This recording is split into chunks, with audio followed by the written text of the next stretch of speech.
Raise your hand if you haven't been stabbed to death today. Ugh, tough day. Glad I'm not that guy. These guys, or should I say this guy, doesn't seem to be doing too hot. So today I'm going to take a look at how we got here. So first things first, if you don't know, Ganondorf and Ocarina of Time, the Wind Waker, and Twilight Princess are all the same dude somehow. Whether or not that completely makes sense is a conversation for another day, but today, let's dive into the butterfly effect that took us from the start of Ocarina of Time to the ends of the Wind Waker and Twilight Princess. Should I, like, take it out? This dude has really gone through it, and yeah, it's probably not fair, but old people always just tell me that life's not fair, so he, much like myself, probably just needs to get over it. This sandwich is gonna be so good.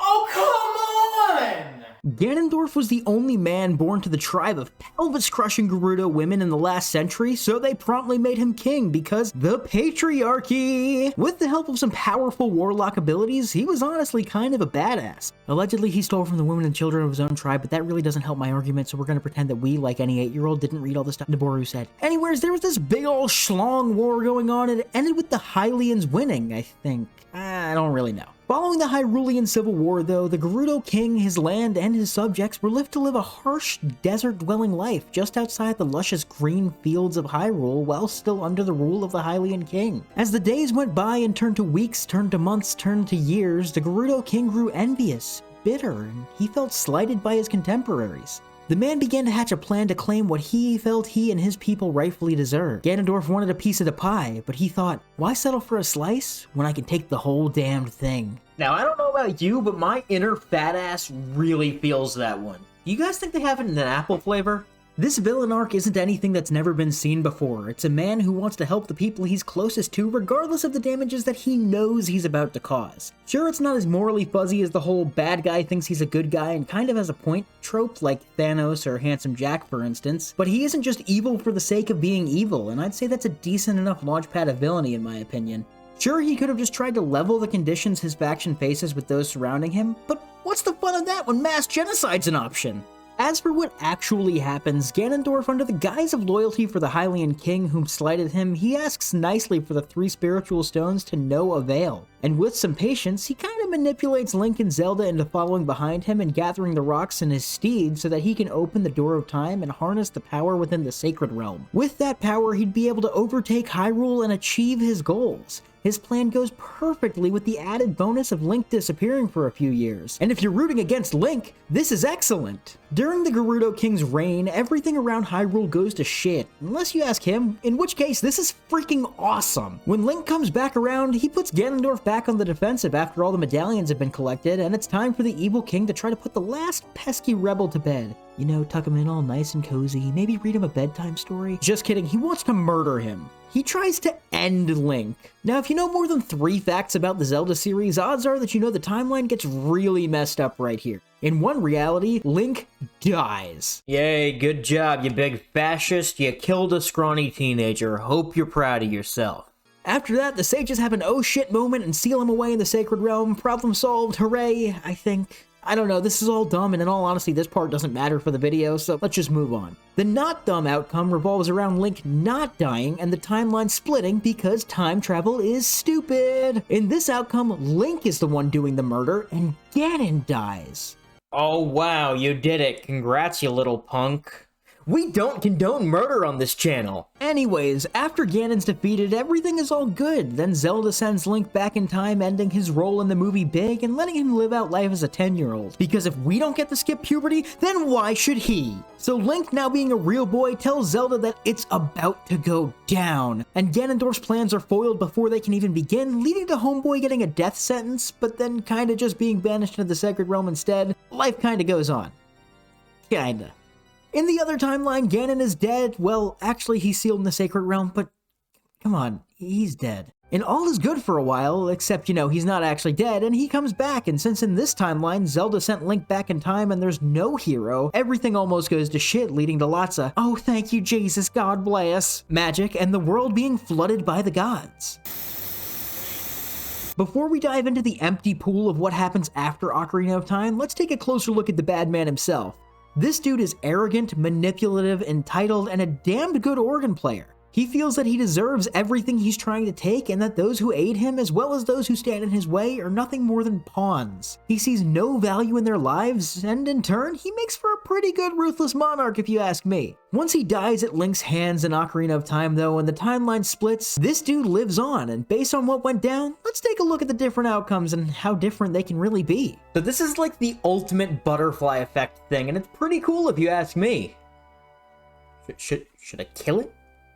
Jumping into the most definitive timeline if you ask me, the one where the Triforce stays intact and Link gets to live out the remainder of his childhood, we can get into Twilight Princess. In this timeline, it's revealed that Ganondorf was banished to the Twilight Realm after doing nothing more than planning to be evil, and then killing the Sage of Water during an execution attempt foiled by the Triforce of Power. At least we know they made the right choice. Following Ganondorf's botched execution and the banishment to the Twilight Realm, his physical state changes into this weird gaseous mass, and he's stewed in his own rage for 150 to 200 years or so. While hanging out in essentially nothing, his hatred towards the other races of Hyrule grew immensely. He never got to carry out his plot and get what he felt he deserved, and he felt even more slighted than he was before. When he saw another oppressed and hate-filled being in the realm he was banished to, he saw an opportunity. Then he donated some of his power and manipulated his way back home where he could finally exact revenge on his oppressor's descendants. This didn't go all too well for him though, and he died of a stab wound.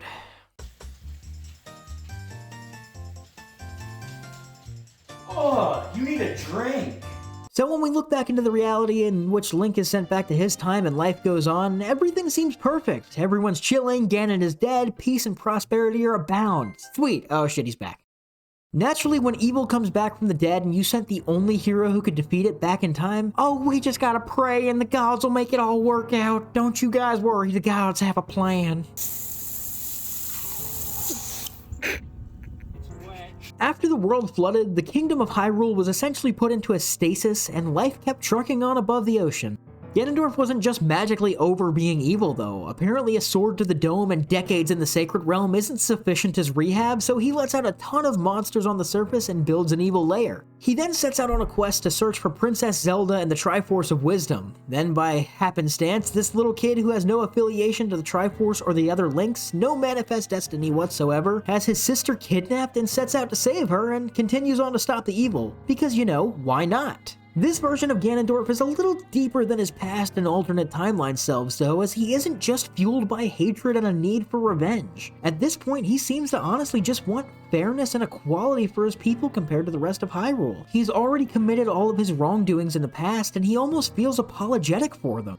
He sees that he should have just settled for a slice, not the whole pie. I did just say almost though. Murder, child abuse, kidnapping, all that stuff, they're still on the table of course, don't you worry. After Link recovers the last piece of the Triforce and the three triangle holders all face off under the sea, Ganondorf starts to take a moment to reflect. He speaks on wanting better for his people, and he regrets his approach in trying to get it. All he seeks now is to make one wish, finally making his home world habitable. But before he does, he gets snaked harder than that guy at the last second of a Paper Mario the Thousand Year Door eBay auction, and the King of Hyrule flushes himself, his kingdom, and Ganondorf down the toilet like that goldfish you got from PetSmart a couple of hours ago. After this, all that patience and growth Ganondorf went through has all been flushed like some Taco Bell the next morning, and he snaps, and he tries to murder Link.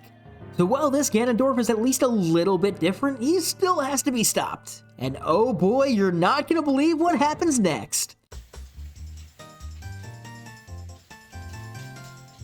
Oh, you need a drink.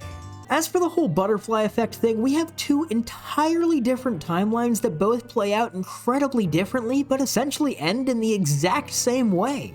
Whether it's a methodically well-thought-out, rage-filled plan to seek revenge on those who's imprisoned him, or patience following some slight attempts at rehabilitation and just hoping for equality, Ganondorf still meets his end against the hilt of the Blade of Evil's Bane. Looking back, hindsight's 20/20, but he probably could have at least tried to be civil with the Hylian King and maybe brought peace to his people that way, but he didn't even attempt that, so here we are. So basically, if he'd just gotten over it, all possibly could have been well.